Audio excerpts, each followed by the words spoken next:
Greetings, guys. Welcome to another week of Evolve. I am your host, Monette Brann-Natta, and I'm so happy to have you back for our month of celebrating all of our loves for all of our mothers. I really pride myself on making sure that we're hearing from a wide range of mothers. And that's why I'm so excited to have this mother on today to bring her unique perspective from her community, from her life, from her personal experience. I'm so happy to have you on the show today, Reds. Welcome to Evolve. Well, thank you for having me. Good afternoon, everyone. Yes, a good afternoon, good morning, and all of that, indeed, to everyone, no matter what time you are listening. I'm so happy to have you here today because I think what you offer is so needed.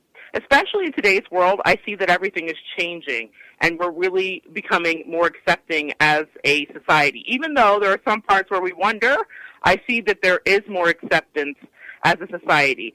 So you are a mother, and yes, you are a member of the LGBT community, and I feel that it's really important for our listeners to understand that no matter what your gender, that we're all just humans having a real experience.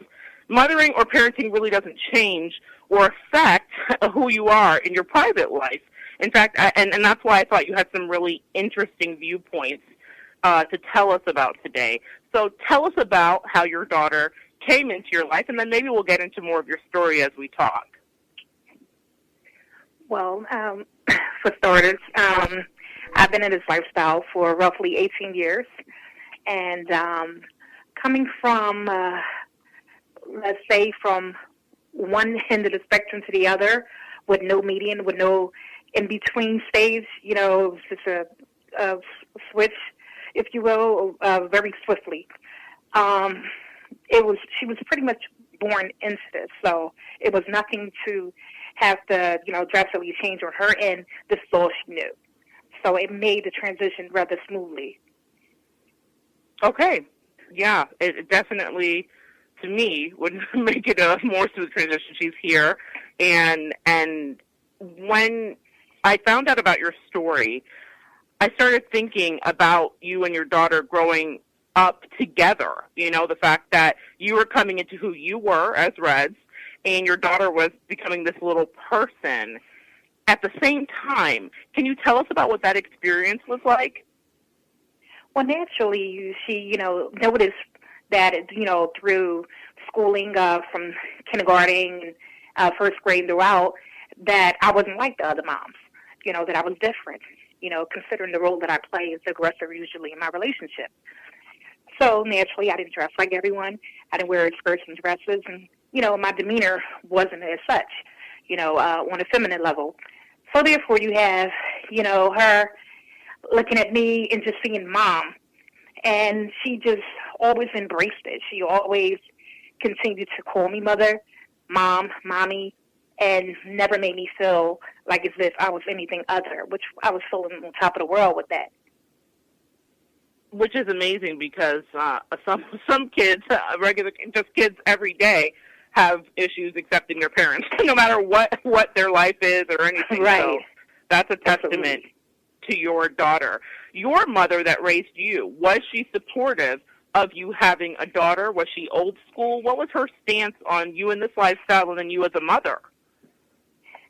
Well, naturally, my mother, coming from a Christian household, was pretty much strict, and we were alienated from, secular and not really be able to do a lot of the things that, that most people do. My mother, she ran a tight ship, if you know what I mean. So with that being said, me being a lesbian, which is non-traditional in the household, was a no-go for her, let alone she was more interested in parenting and making sure that I'll be the best mother that, could be possible. So her concern definitely was there on behalf of my child. So she was hands-on and she was involved with the process of you raising your child. Yes, very much so. Good. So I'm glad actually that you shared that because there's a lot of LGBTQ community members that do not have that experience when they're dealing with raising their children, where their parents just kind of back away. Do you know what I mean?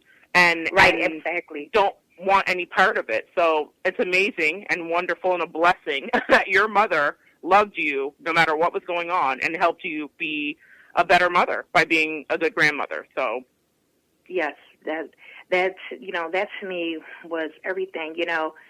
Granted, she didn't approve of who I was partnering with. However, it didn't negate the fact that she was being a role there on a constant basis for whenever I needed her and such. As far as helping me out, if you will, and playing her part as the grandmother. So that's very important.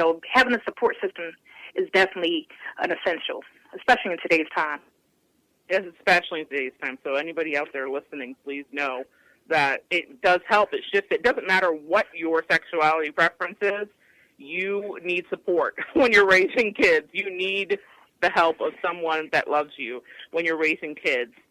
I think that it's important that we talk about you mothering because that is the theme of the show. But your story, because it is different, does deserve a little attention to some of the nuances in it. And there was a lot going on with you. And I wanted to understand where you were coming from as a person because so much was going on in your life at the time, not just about yourself, but with this beautiful little child. What have you learned about your parenting style through everything that was going on? Are you a disciplinarian? Are you the laid-back mother? Are you the mother that micromanages? Well, let's just say I play all roles. I'm a woman of many hats. And so Okay. I'm the disciplinarian. I'm the fair parent. I'm fair but fun, if you will. But I do believe in structure. With that comes respect. And then, the love comes. It comes and is there. And I'm just glad that it's still in existence to this day. Whereas you have a lot of kids now, they're lacking that, I come from an era to where a child is to be seen and not heard. You see, I allow my daughter to give me some feedback, but again, there's a time and place for everything, Right. So within reason, of course, not during the time of verbally disciplining, but during the time after the fact, and then I'm going to let her know the reason being on why we had to come to these measures and which the steps that need to be taken in order to correct these measures. So you're definitely the disciplinarian then. That's the route you take. Oh, yeah. Oh, yeah. But she would say now, I would say, you'll thank me for it later, This is my mom told me. And you know what? I really didn't think that I would, but I am. I'm thanking her for it.